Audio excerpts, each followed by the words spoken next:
Muy buenas, bienvenidos a esta tertulia en Radio Solidaria, en Solidaria Televisión. Pues volvemos, comenzamos temporada con nuestro amigo pastor de Casa de Bendición en Madrid, Willy López. ¿Qué tal, Willy?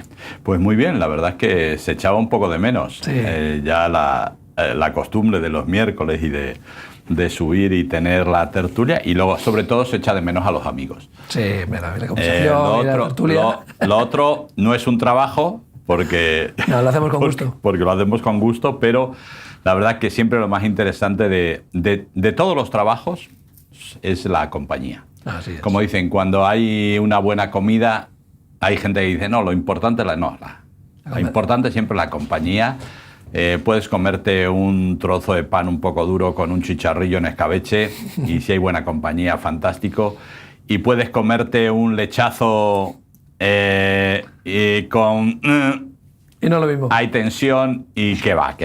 Así acaban muchas cenas de Navidad, ¿no? Que acaban en disturbios policiales, ¿no? Sí, no, yo siempre, las cenas de Navidad, cuando todo el mundo sabe lo que va a pasar, a mí me alucina. Que la gente gaste dinero, pero un montón de dinero. O sea, a poco que gastes, aun siendo más o menos pobre, y te traes, pero siempre trata de traer un poco de jamón serrano, un poco de queso bueno y tal, y te gastas un pastón para discutir. No sé, yo creo que mejor un botijo, unos bajos con agua, y venga, papá, discutimos, pero no gastamos. Pero por lo menos lo ahorramos. Has dicho una cosa y dices, subes a la tertulia, ¿no? Has subido unas escaleras para estar en este estudio. En la Biblia me encanta, ¿no? Cuando dice, subamos a la presencia del Señor, ¿no?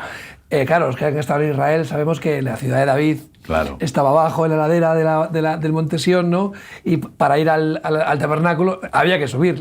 Era algo físico, ¿no? Sí. Pero nos emplaza al subir a un bien superior, ¿no? No es que Dios esté arriba, nosotros abajo, porque en el espacio y en la vida espiritual no funciona así, pero nos sitúa, ¿no? Nosotros somos pequeños, tenemos que mirar hacia arriba, hacia la inmensidad de lo que significa Dios, ¿no? Sí, pero yo creo que es un poco un tema de como tú dices, de ubicarnos, ¿no? Pero no es en un sentido de que, claro, como Él está arriba, nosotros estamos abajo, nosotros somos unos miserables hormigas que estamos... No, Dios no funciona así. En realidad, Dios, al no tener cuerpo, al no tener todo lo que nos rodea a nosotros, que es profundidad, altura, anchura, Él no tiene ese problema. De hecho, Jesús, cuando resucita con un cuerpo transformado, ya no tiene esas limitaciones. O sea, ya las paredes le dan igual, las atraviesa, aparece con los discípulos, desaparece y de repente asciende a los cielos. O sea, ya esas limitaciones no las tiene. Por lo tanto, nunca tenemos que entender que Dios nos está menospreciando o poniéndonos abajo y Él arriba. Es decir, simplemente es un poco cuando hablamos del cielo, pues siempre miramos arriba, cuando hablamos del infierno siempre miramos abajo, pero realmente es una forma de ubicar nuestra mente, que lo necesita, ¿no? Sí. Es un poco como cuando pues, Juan describe muchas cosas en el Apocalipsis y qué es lo que realmente quiso decir, qué es lo que realmente vio. Claro, pues igual ahora a nuestras alturas hablar de ciertas máquinas con apariencia de escorpiones o de no sé qué, pues tiene mucho más sentido, ¿no? Porque entre la imaginación de los videojuegos y lo que avanza la ciencia tiene un poco más sentido. Pero claro, en su época era muy difícil ubicarse, pero Dios le tenía que dar unas imágenes que a él le sonaran, ¿no? Claro. Lo mismo que Jesús hablaba al pueblo por parábolas.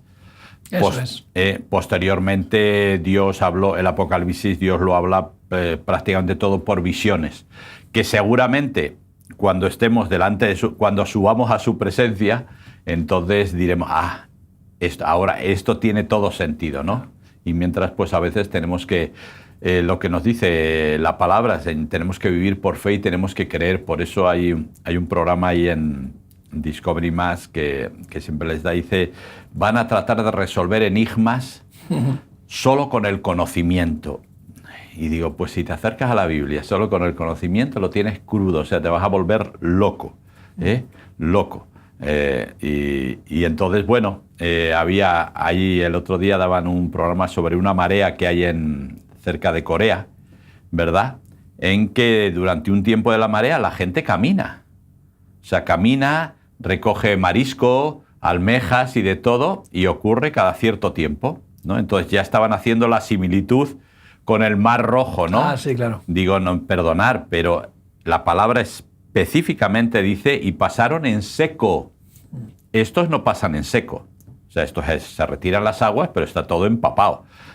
Y tienes que espabilar porque la marea termina y todo vuelve a ser, y donde estabas cogiendo marisco hay 6 metros de profundidad. Fíjate. O sea, no es broma. No es broma. Pero, ¿qué es lo que nos demuestra? ¿Qué es lo que me demuestra eso? Que Dios maneja las fuerzas físicas como quiere. Y en un momento dado pudo hacerlo así, pudo hacerlo de otra manera, pero para mí el milagro grande es retirar las aguas y que puedas pasar en seco. Así es. Fíjate tú que se usa mucho, ¿no?, una pregunta trampa, ¿no?, para engañarnos, ¿no? Los científicos dicen, si Dios existe, podría crear una piedra tan pesada que no pudiera levantar, ¿no? Ajá. O si podría contradecir, si Dios es omnipotente, podría crear algo tan pesado que él mismo no pueda levantar. Y yo pienso, digo, bueno, qué estúpido eres, ¿no? Dice, vamos a ver si el que ha inventado las leyes de la física no se las puede saltar. ¿Qué clase de Dios tenemos, no? Además, si tú no crees en si no, los científicos que están descubierto todo el mundo cuántico, ¿no?, donde la materia puede estar en más de un estado a la vez, el famoso gato de Schrödinger, ¿no? Ya. Que mientras ese gato está dentro de la caja encerrado con veneno, está muerto y vivo a la vez. Ya. Esa es la paradoja, ¿no?, de la energía cuántica, ¿no? Entonces, la ciencia está apenas arañando la superficie de la inmensidad y la profundidad de la creación de Dios, ¿no? Y qué soberbia el ser humano, ¿no?, queriendo retar a Dios, ¿no?, como una torre de Babel, retarle a Dios con tantas cosas que hemos retado, el ser humano reta a Dios, ¿no? Y es curioso que el ser humano se queda siempre con lo que ve, con lo que toca, con lo que puede demostrar, y Dios nos dice, eso no es lo importante, ¿no? No, es que Dios está en otro nivel. O sea, es que nosotros seguimos empeñados en querer controlar a Dios con nuestras limitaciones físicas a un Dios que es imposible controlarle. ¿Por qué? Porque él juega en otro campo, ¿no? Entonces, por eso nos encantan que aparezcan agujeros negros, porque ahí lo metemos todo. Entonces, ahora de repente estamos asustadísimos con la inteligencia artificial. ¿Por qué? Porque nos damos cuenta de lo de siempre. Es decir, el hombre recibió de parte de Dios un don creativo y lo tiene, pero es que siempre lo usamos para mal.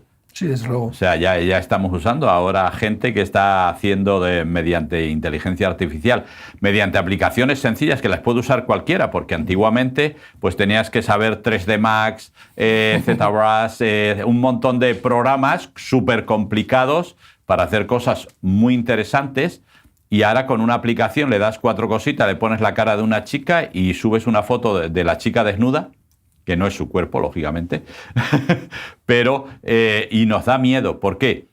Porque volvemos a lo de siempre, y es un poco lo que nos trae el Salmo 38, que es el que vamos a ver hoy. Es decir, lo que vale es el corazón del hombre, y estamos empeñados en pelear con Dios, en ver cómo demostramos que Dios no existe. No, pero no, si el problema lo seguimos teniendo dentro.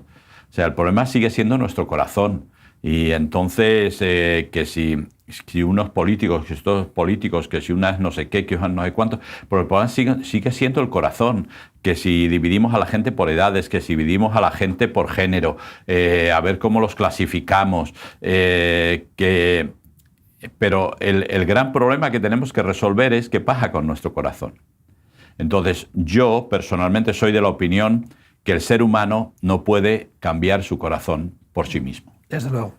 Ni meditación, ni yoga, ni abrazándose a los árboles para sanidad, etcétera, etcétera. Ni sustancias químicas. Claro, Dios puso un montón de cosas que nos ayudan, ¿vale? Y una de las cosas principales que puso fue el Sabbat.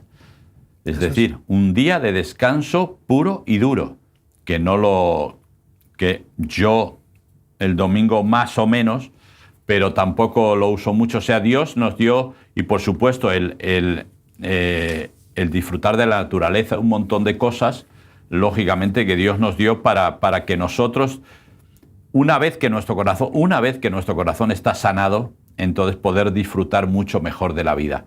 Pero hasta ahora no hay nada. Entonces, yo soy de la opinión que necesitamos ayuda, una ayuda de fuera, para que nuestro corazón cambie. Y mientras eso no pase, le daremos vueltas a todo, inventaremos 200.000 cosas y seguiremos lo mismo, seguiremos con guerras, con hambre, con discriminación, Injusticias. etcétera, etcétera. Curiosamente, a Dios es el último que solemos clamar, ¿verdad? O sea, el ser humano está siempre buscando otras alternativas, buscando otras posibilidades. Me voy a intentar acudir a la ciencia, a la pseudociencia, voy a acudir a todo lo que esté a mi alcance, pero a Dios le dejo para el último final, ¿no? Entonces Dios a veces, creo que poéticamente, ¿no?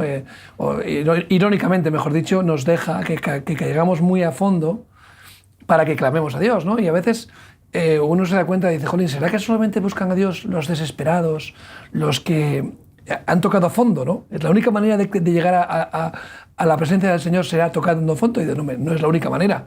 Claro. Pero nuestro orgullo, nuestro duro corazón nos lleva a eso, ¿no? A que tengamos que ser, como dice la palabra, ¿no? Desmenuzados por la roca, en vez de caer de rodillas sobre la roca, es la roca la que cae sobre nosotros, ¿no? Para ser quebrantados, ¿no? Y poder clamar a Dios, que parece que es la única manera, ¿no? Claro, ¿sabes lo que pasa? Que al final las relaciones basadas en hechos traumáticos normalmente son muy intensas, pero de corta duración. Claro.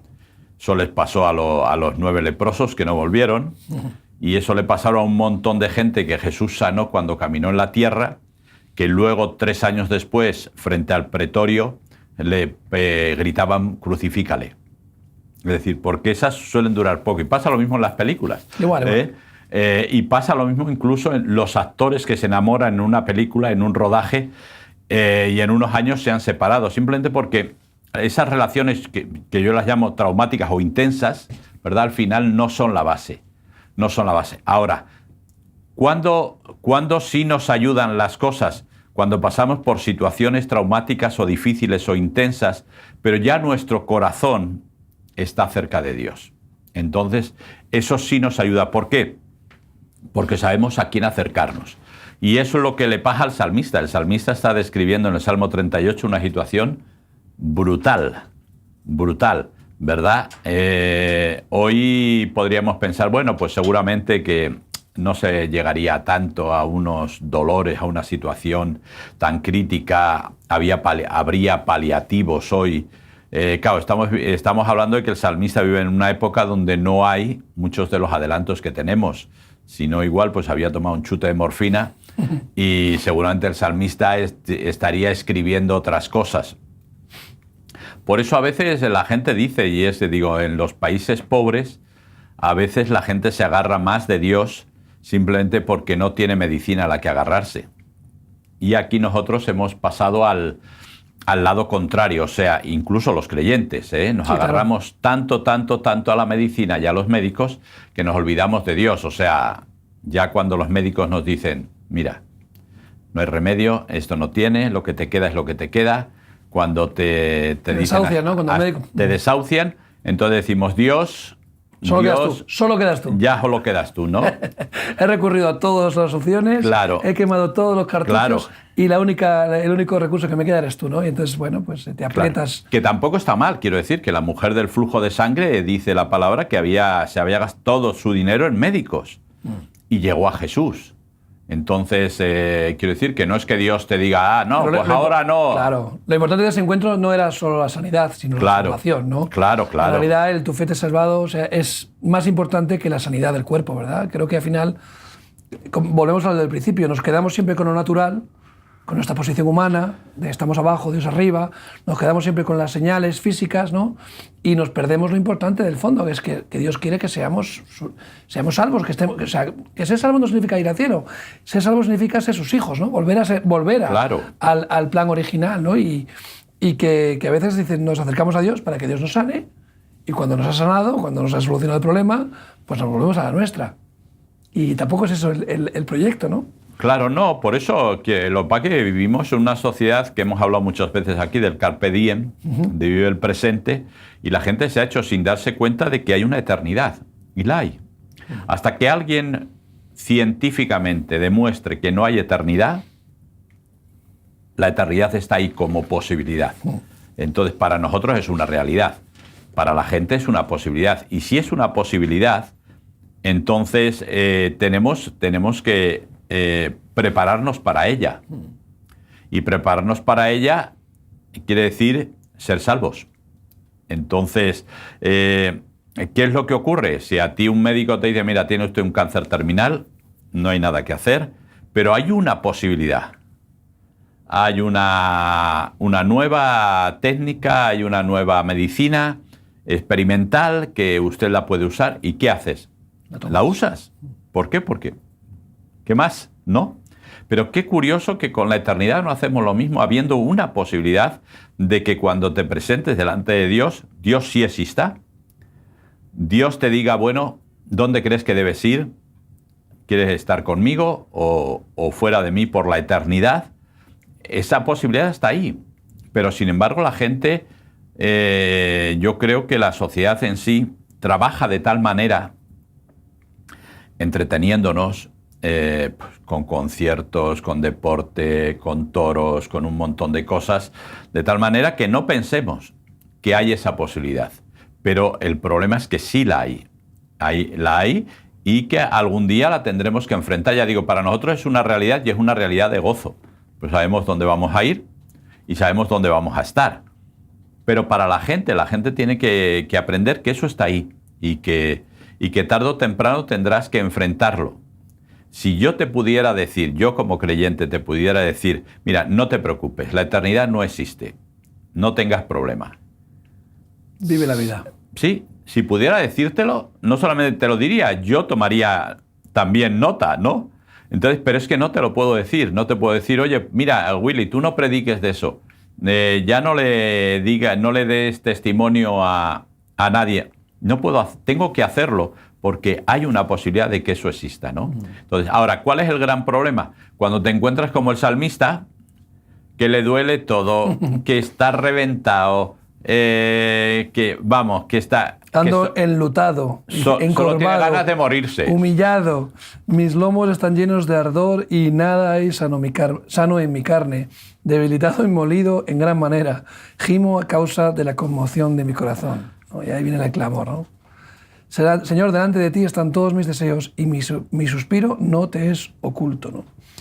Que en esta relación con el Señor, la verdad es que me gusta el salmista cuando hay que alabar a Dios, alaba, cuando hay que quejarse, a veces se queja, y cuando hay que pedir ayuda, pide ayuda, ¿no? Entonces, vemos esa especie de constante, ¿no? En el salmista, momentos de alegría, júbilo, has cambiado mi lamento en alegría, momentos de clamor, de momentos de queja y momentos de súplica, ¿no? Donde, oye, si solo nos acercamos a Dios cuando nos va mal, claro, tampoco nos extraña que Dios os diga, oye, cuando te iba bien, ¿no? Viniste a alabarme, a darme gracias.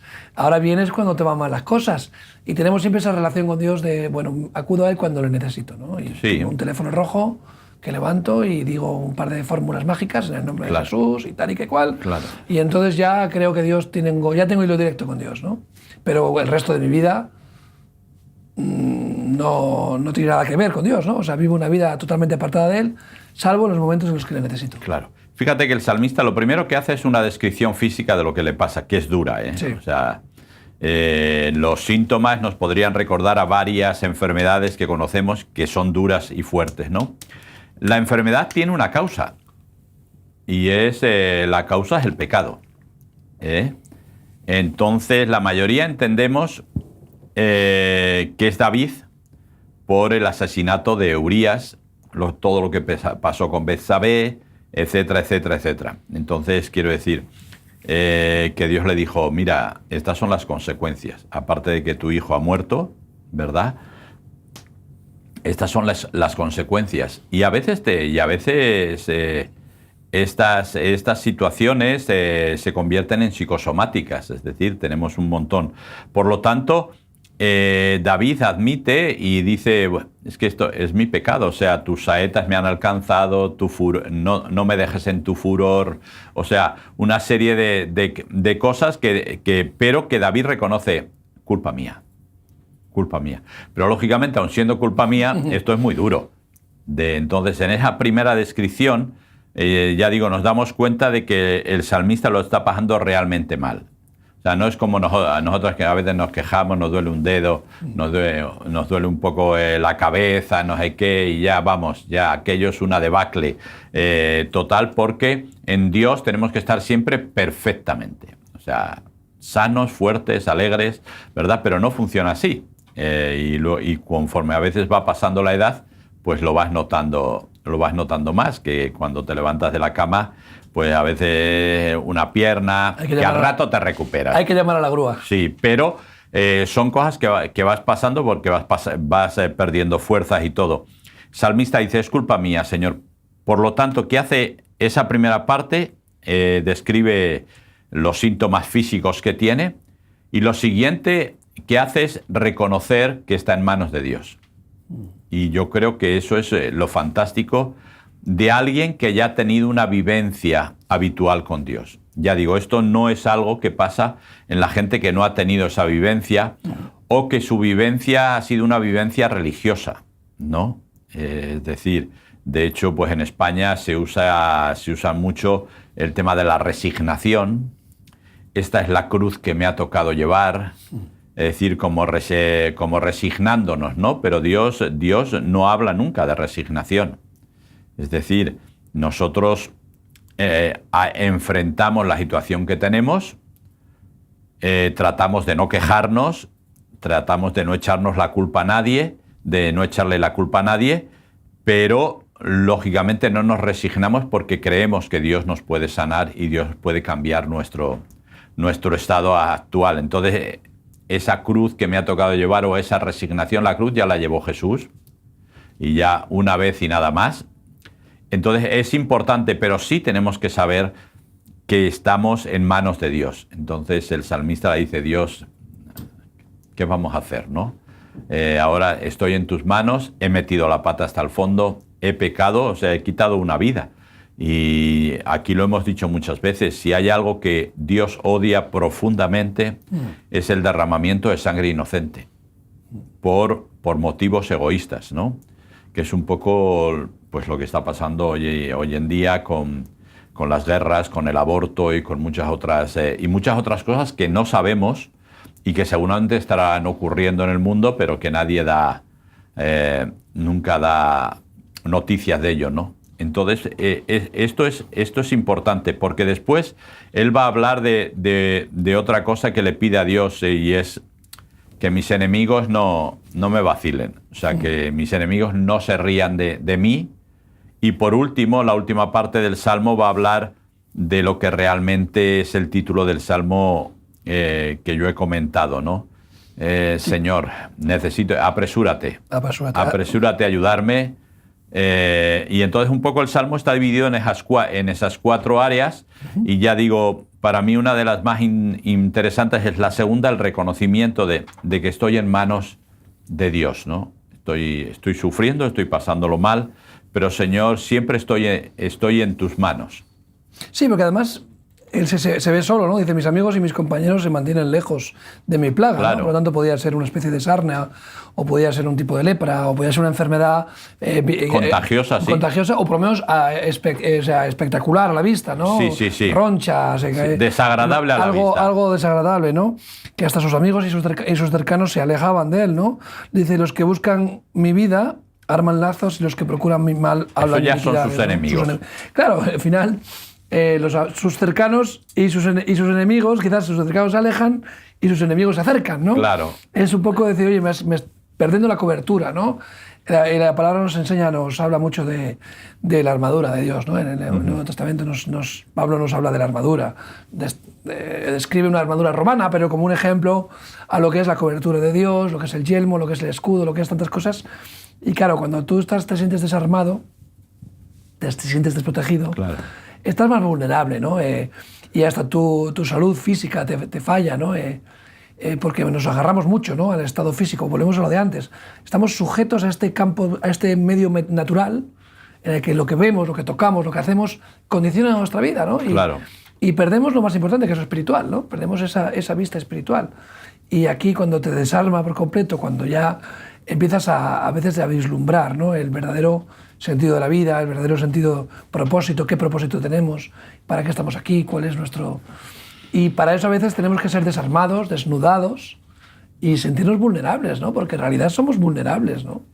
La realidad es que es esa, es decir, por eso yo me acuerdo cuando visitaba el Hospital de Parapléjicos de Toledo, los chavales de 18, 19 años, de accidentes de moto, especialmente accidentes de moto, decían, yo nunca pensé que me iba a pasar a mí.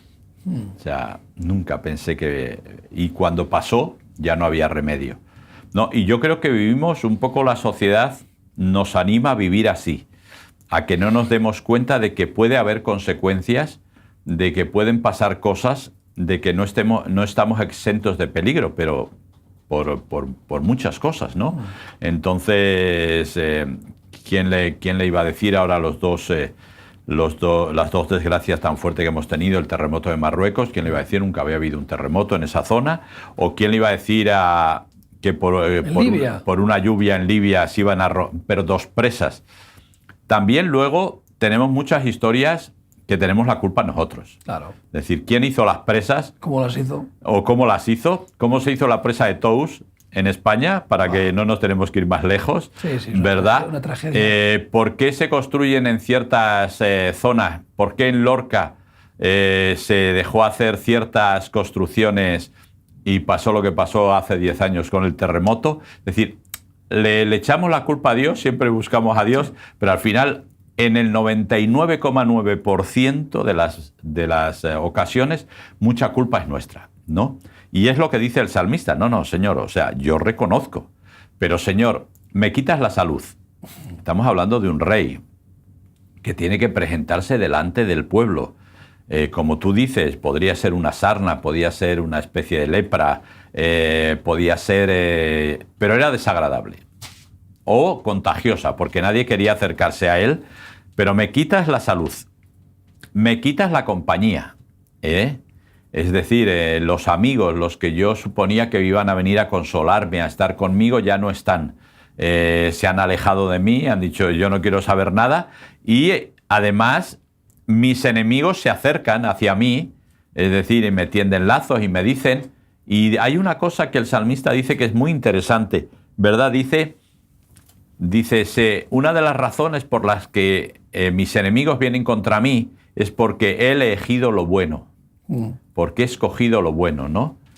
Y es increíble porque esto es una de las cosas que está pasando hoy en día. Hay gente que escoge lo bueno y por escoger lo bueno le critican, etcétera. Es lo que hablamos un poco, que es lo políticamente correcto, lo políticamente incorrecto, ¿entiendes? Entonces ya no hablamos de bueno o malo, es decir, hablamos de que esto es lo que la sociedad piensa y está en línea con lo que ella piensa, perfecto, esto es correcto. Esto no, por eso hablaba el domingo pasado y predicaba un hermano en la iglesia este domingo sobre la famosa ventana de Overton, ¿verdad? ¿Cómo nos quieren hacer? Es decir, hacer, y yo en la iglesia lo he dicho muchas veces, o sea, veremos en unos años, no tardando mucho, cómo los pedófilos tienen también su parte en las siglas LGTBI. No sé dónde van a poner la P porque es complicado. Claro, ellos no se llaman pedófilos ni pedrastras porque... pero la ventana de Overton lo que va a hacer es convertir eso en adultos atraídos por menores. Sí, o adultos que se sienten menores. Claro. Entonces, por lo tanto, si yo me identifico con un niño de 13 años, pues que no hay ningún problema, porque como soy realmente un niño de 13 años, pues puedo tener relaciones íntimas o de amor con una niña de 13 años, ¿no? Si ahora mismo las leyes dicen que una persona que se identifique, solamente tienes que identificarte, sentirte del otro sexo, ya eres del otro sexo, innegablemente. O sea, no te pueden decir que no.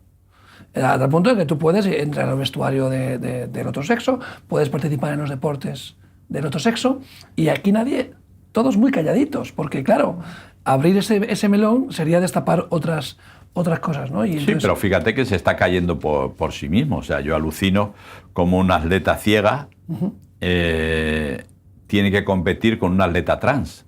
Claro, eso es una injusticia. Y lógicamente biológicamente la atleta ciega se queda fuera. Lógicamente, ¿no?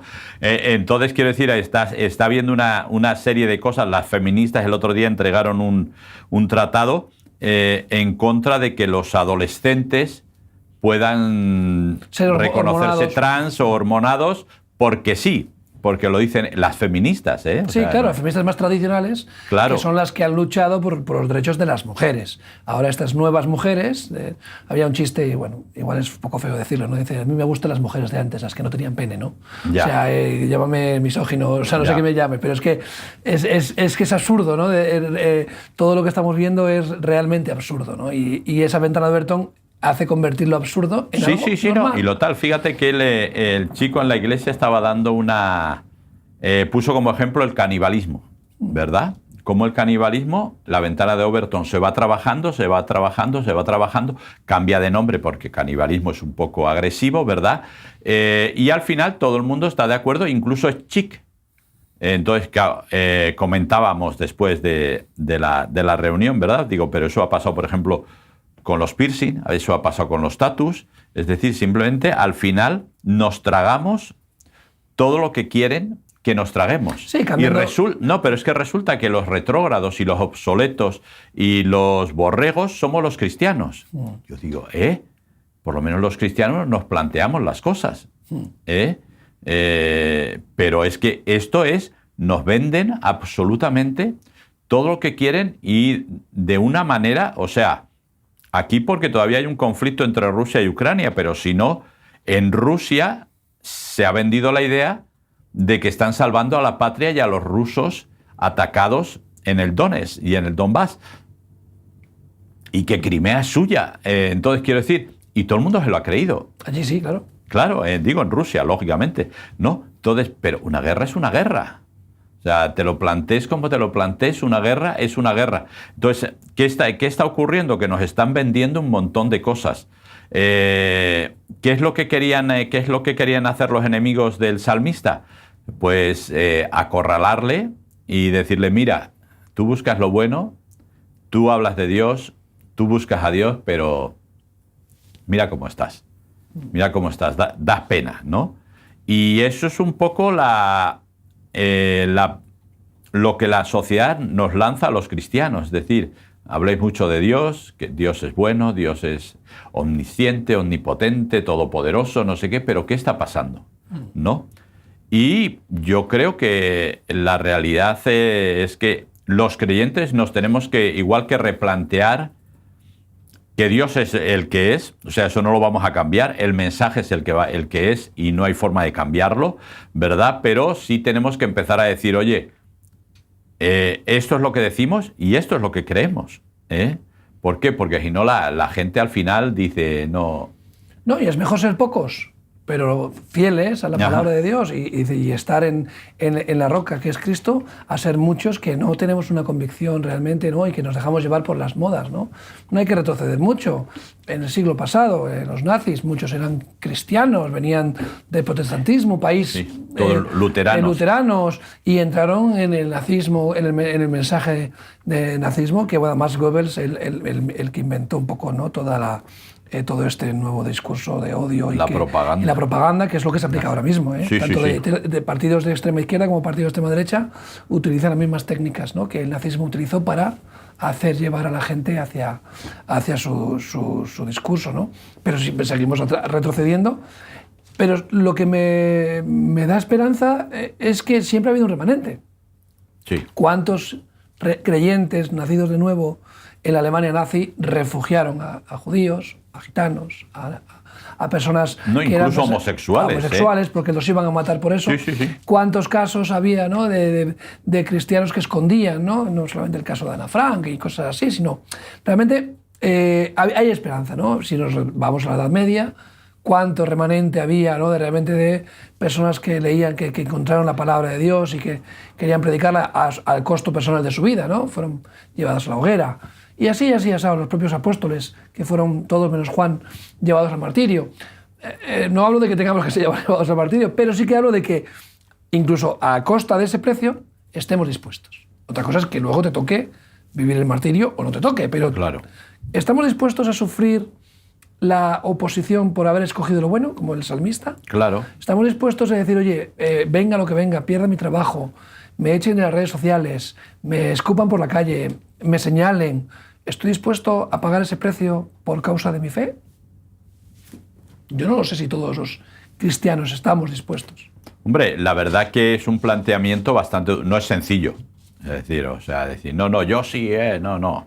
Claro, eso es como Pedro. No te preocupes. Yo, si todos estos te niegan, yo voy para adelante, ¿no? Y luego, cuando vino la guardia del Sanedrín, salió corriendo el primero. No había quien lo pillara. Blasfemando incluso. Blasfemando. Sí. Yo que le voy a conocer a este, no... Entonces, quiero decir, porque no es una cuestión de sentimientos, es una cuestión de voluntad, de decidir, bueno. Entonces, lógicamente, tenemos luego que ir día a día, es decir, conforme vengan las cosas vamos a tener que enfrentarlas, pero siempre vamos a tener que tener un planteamiento claro. Y es que yo amo a Jesús y yo voy a estar cerca de Jesús. Esto no hay posibilidad de cambiarlo, ¿no? Entonces, que la gente se ríe de mí, bueno, que la gente incluso me agrede, pues, ¿qué le vamos a hacer? Que tengo que ir a la cárcel por mis convicciones, pues, ¿qué le vamos a hacer? Ahí estamos. Que me quitan todo, como ya está pasando en algunos países por ser creyentes, etcétera, pues vamos a tirar para adelante. Es decir, el planteamiento me lo voy a hacer día a día. No me lo voy a hacer ahora claro. a tiempo vista, porque no... Eso es a veces como el chiste, como el agricultor que se encuentra con Dios y le dice, si yo te pidiera tu casa, ¿me la darías? Señor, yo te la daría. Y si yo te pidiera 1000 monedas de oro, ¿me las darías? Te las daría, Señor. Y si yo te pidiera la vaca, ¿me la darías? Dice, esa no, porque esa sí que la tengo. Lo otro te lo daría, pues no lo tengo. Porque no lo tengo. No, es verdad. Pero es verdad que nosotros nos enfrentamos en nuestro día a día a situaciones en las que tenemos que elegir lo bueno, ¿no? Tenemos que decir, oye, si yo me muestro, si me estoy exponiendo, porque claro, si yo no entro al trapo en el trabajo a juzgar a uno, a hacer esto, me mantengo de perfil o jijimes, río un chiste de cualquier tipo o aplaudo al otro en el discurso. O sea, si yo estoy expuesto, me expongo de manera de digo, oye, quizás luego venga contra mí, ¿no? Porque eso va a ser usado en mi contra. Porque hoy en día estamos en un juicio constante. Si no saco tus redes sociales de hace 15 años, cuando eras menor de edad, eras un poco cabra loca y ahí te voy a exponer y te digo, oye, todo lo que has dicho en tu vida va a ser usado en tu contra, ¿no? Y estamos expuestos a ese juicio. Entonces, incluso cuando eres cristiano, dices, oye, yo te manifiestas como hijo de Dios, en el momento que te equivoques, va a venir el juicio, no de Dios, sino de esta sociedad. Tú no decías que eras cristiano, tú no decías que no tal. Entonces, ahí es donde vamos a ser puestos a prueba también, ¿no? Para decir, oye, pues sí, soy cristiano, pero me equivoco y, mira, reconozco mi error y pido perdón. Bueno, tantas cosas, ¿no? Pero es verdad que en nuestro día a día sí estamos expuestos a esas pequeñas pruebas, ¿no? Que nos pueden llevar hacia quién sabe un día una prueba mayor, ¿no? ¿O no? Sí, no, pero la realidad es que lo que el salmista nos quiere decir es mirar, si vais a poner vuestra confianza en los amigos, olvidaros. Porque los amigos, cuando la cosa se ponga fea, no van a estar con vosotros. Y siempre vais a tener enemigos, siempre. Gente que va a querer echaros el lazo, es decir, poneros una trampa, haceros caer, etcétera, etcétera, etcétera. Y vosotros siempre vais a tener la misma disyuntiva. ¿Qué escojo? Entonces, yo siempre voy a escoger lo bueno. Mira lo que dice aquí. Dice, yo, pues, como un hombre que no oye, diciendo, oye, no quiero saber nada de todo eso, esas trampas, como un hombre que no oye y en cuya boca no hay reprensiones. O sea, él no está echándole en cara a Dios, diciéndole, o sea, no está diciendo, no está justificándose, no se está diciendo, ay, pobrecito, no va de víctima por la vida, ¿no? Que hoy en día está muy de moda ir de víctima, ¿no? Sí. O sea, cuanto más víctima eres, más derechos ganas, ¿no? Vivimos la sociedad de los indignados. Y los indignados y del victimismo, ¿no? Y dice, oye, pues yo tengo estas características que me han discriminado, por lo tanto, tengo más derechos o tengo un bonus, ¿no? Tengo como un cartel especial de discriminación por sexo, raza, religión, condición social, ¿no? Y dice aquí, porque en ti, oh Señor, he esperado, ¿no? Tú responderás, Dios mío, oh Yahvé. Al final, incluso en esa enfermedad, en esa desesperación, en esos ataques, todavía el salmista, en ti he esperado. Siempre esperando en el Señor. Que vendrá su ayuda, que vendrá su justicia sobre nuestra vida, ¿no? Es esperanzador, ¿no? Claro. Que la desesperación, que dé ese rayo de luz de esperanza, ¿no? De decir, oye, Señor, todavía espero en ti. Sé que al final, aunque esto me lo he buscado, aunque yo me he ganado esto, hay un atisbo de esperanza. Sí, no, y además, quiero decir, porque hay muchos creyentes que lo que hacemos es, bueno, Señor, yo espero en ti, pero suelto por la boca sapos y culebras. Entonces, y lo que dice el salmista, no, o sea, yo calladito, o sea, paso por tonto. Esto es difícil, ¿eh? Esto es difícil, estamos hablando que es el rey. Entonces, pero voy a pasar por tonto simplemente porque sé lo que me he ganado, sé por qué me lo he ganado y sé dónde está mi ayudador. Y esto es lo importante y es el final del Salmo que ahora lo vemos. Pero yo no me importa pasar por tonto. Nos cuesta mucho pasar. Hay gente que dice, no, una de las cosas mejores es reírse de uno mismo, ¿no? A mí me hace gracia, sobre todo esto lo usan mucho los monologuistas, ¿no? Pero a ninguno le he visto hacerse un monólogo de sí mismo. Lo hace incluso de su madre, de su padre, de su mujer o de su novia, pero de ellos mismos no. No se autorridiculizan. No. Ellos no se ponen en ridículo de ninguna manera y siempre me resulta curioso, ¿no? Pero es un poco esto lo que dice es, bueno, yo no me voy a defender.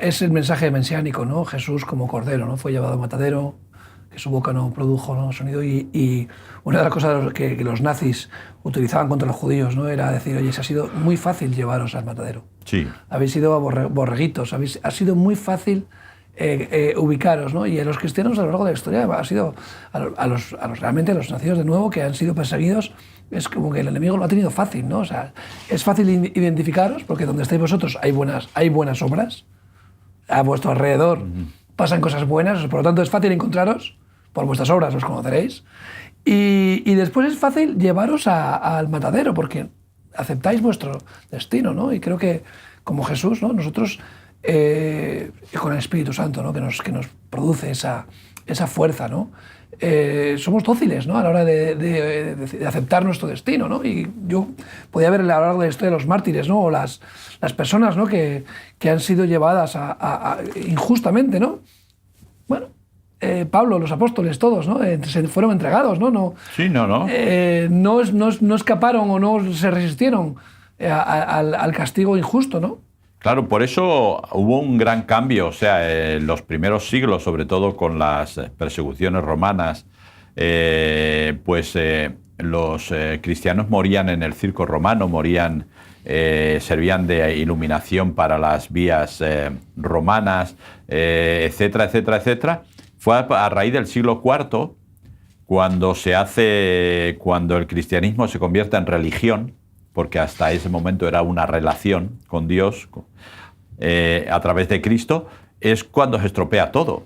Es decir, porque a partir de ahí ya incluso, fíjate, es lo que se usa la ventana de Overton para eso, o sea, comienzan a perseguidor a perseguidor, ¿no? Sí, comienzan a fundarse los soldados de Dios. Eso es una incongruencia. Es decir, si Dios es amor, si Jesús murió, si tu líder ha muerto en la cruz, sin levantar, sin decir palabras, sin acusar a nadie, diciendo, Señor, perdónales, que no saben lo que hacen. Es decir, a un ladrón, no te preocupes, hoy estarás conmigo en el paraíso, etcétera, etcétera, etcétera. ¿Cómo nos han intentado convencer que hay que defender la religión por las armas? Y da igual la religión católica, porque después vino la religión protestante y pasó lo mismo, pero pasa lo mismo con la religión musulmana, pasa lo mismo con la religión hindú, y con la religión budista. Y la religión fascista y la religión comunista. O sea, que eso para mí son religiones ultra radicales. Entonces, ¿qué ocurre? Al final, ese es el gran problema. Es decir, dejas de confiar en Dios y empiezas a confiar en tus armas. Y esto es un poco lo que el salmista quiere evitar con esa arenga final de decir, apresúrate, Señor, a ayudarme porque tú eres mi salvación. Es decir, opciones tendría, es decir, en un momento dado podría pedir a mis soldados, oye, todos estos enemigos míos que están yendo a por mí, que seguramente serían enemigos, pero muy cercanos a él, o sea, gente noble, gente de poder, ¿no? De estatus social alto. No habla de los filisteos, no habla de los extranjeros. Y no hablaba tampoco ni de los siervos, ni de nada. Yo creo que era gente cercana a él, gente que tenía cierto nivel de poder, y no dice, mira, soldados estos, de cogerlos y decapitarlos y fuera, que me dejen tranquilos, ¿no? Y a mis amigos por dejarme tirado también, que lo podía, pero sin embargo, él tenía claro, esa no es la solución. Esa no es la solución. Él está al borde, ¿no? Está al borde, ¿no? Dice, estoy a punto de caer, ¿no? Está en el extremo, ¿no? Dice, mi dolor está delante de mí, dice, por tanto, confesaré mi maldad, me contristaré por mi pecado. Mis enemigos están vivos y fuertes, y se han aumentado los que aborrecen mi causa, sin causa. Los que pagan mal por bien, que me son contrarios por seguir yo lo bueno, ¿no? Es lo que hemos comentado antes. Bueno, famoso dicho, el odio se aprieta pero no ahoga, ¿no? Sí. O sea, David está, en este caso, al punto ya del límite de lo que una persona puede aguantar, ¿no? O sea, está a punto de desfallecer, de darse por vencido, de tirar la toalla, está a punto de la derrota personal, ¿no? Como un ser humano. Ya Dios le ha llevado a ese punto en el que ahí dice, voy a confesar mis pecados, voy a enseñar mi maldad. Como dices, esto es lo último que me queda ya, ¿no? O sea, quizás a veces nos acercamos a Dios enseñándole lo bueno. Sí. Señor, mira lo bueno que he hecho, mira mis obras, mis frutos. Señor, mira mis logros, mis éxitos, mira qué iglesia tengo, mira qué he conseguido en la vida, ¿no? Y los pecados los dejamos escondidos, ¿no? Y Dios dice, no, a mí no me interesa que me enseñes lo bueno que has hecho porque mi hijo ha hecho mucho mejor que tú. Lo que quiero es que saques fuera, no que no me lo enseñes por el hecho de verlo, sino que lo saques de tu corazón, lo malo que hay para que pueda ser realmente limpiado, ¿no? Y a veces queremos tapar, ¿no? En nuestros pecados, como se hacía antiguamente, cubrirlos con buenas obras religiosas, ¿no? Como las hojas de higuera que cubrían las vergüenzas de la nieve. Sí, compensamos. ¿No? A ver si compensamos. A ver si compensamos la balanza. Y claro, aquí David dice, ya no tengo más. Ya dice, si tú sabes cómo soy. Y se muestra realmente su verdadero corazón, su pecado, y dice, esto es lo último que me queda por sacar, ¿no? Y ahí Dios dice, vale, ahora sí.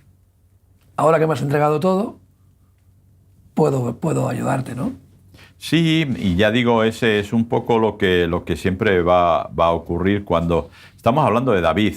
David va a venir mucho más adelante Jesús, es decir, estamos hablando de la línea semítica, un rey conforme al corazón de Dios. Es decir, estamos hablando de una figura muy relevante en todo el desarrollo del Antiguo Testamento y del Nuevo Testamento posteriormente. Entonces, cuando hay un gran llamamiento, hay un gran trabajo. Claro. Y aquí David tiene que sufrir. Dios no le dice, mira, venga, no te preocupes, venga, esto tranquilo. No. O sea, Dios deja que llegue hasta lo último. Y estamos hablando de un rey que había vivido situaciones muy fuertes. O sea, no solamente de joven, defendiendo las ovejas contra leones y contra osos, como dice él, sino posteriormente la persecución de Saúl, etcétera, como proscrito, como mercenario. O sea, había vivido situaciones que podían llevarle al límite. Pues esta era peor. Esta era la peor de todas, porque esta sí que le estaba llevando al límite, y es que Dios quería saber hasta dónde quería él de verdad llegar. Porque a veces cuando las situaciones son, aunque sean intensas, pero son cortas, luego se nos olvidan. Realmente cuando las situaciones son intensas y largas, se nos quedan muy marcadas, ¿verdad? Y de hecho hay gente, por ejemplo, que le da un infarto, se pasa tiempo mirando, pensando si el corazón se le acelera, si el corazón se le baja de pulsaciones, otra vez va a ocurrir. Normalmente no ocurre, pero tenemos eso ahí, ¿no? Y es un poco lo que Dios quería con David. Mira, David, yo te quiero conmigo. Y de hecho, si leemos luego los libros de Samuel, nos damos cuenta, ¿verdad?, cómo Dios restaura a David, le pone otra vez en alto, etcétera, etcétera, etcétera. Y posteriormente se habla del tabernáculo de David y se habla de muchas otras cosas de David. Es decir, pero David tenía que saber claramente, solamente mi ayuda está en Dios. Mi salvación está en Dios. Nada más. No hay nada que hacer. Y esto a veces parece fácil, pero no es nada fácil asimilarlo, por lo menos para mí, ¿no? Porque cuando tienes todavía fuerza, cuando tienes recursos, pues casi siempre todavía confías en tus fuerzas, en tus recursos, en tu inteligencia, en tu habilidad, en tu maña, pero que de repente te des cuenta, solamente mi ayudador eres tú y mi salvación eres tú. Y lo único que te pido es que te apresures, que por favor date prisa. No me desampares, oh Señor, Dios mío, no te alejes de mí, apresúrate a ayudarme, oh Señor, mi salvación, ¿no? El nombre de Dios tiene que representar nuestra salvación, ¿no? Sí. No es el último bote salvavidas, no debería ser nuestro último recurso, a veces lo es. Pero aún y todo, siendo el último recurso, el Señor todavía muestra misericordia, ¿no? Porque ve nuestro corazón y Él acude a nuestra súplica, ¿no? Él escucha, ¿no? Si realmente le clamamos desde un corazón quebrantado, ¿no? Sí, y tenemos que tener, pues ya digo, a veces, por eso decía antes que a veces en África o en América Latina la gente ve más cosas de Dios simplemente porque no hay otra opción.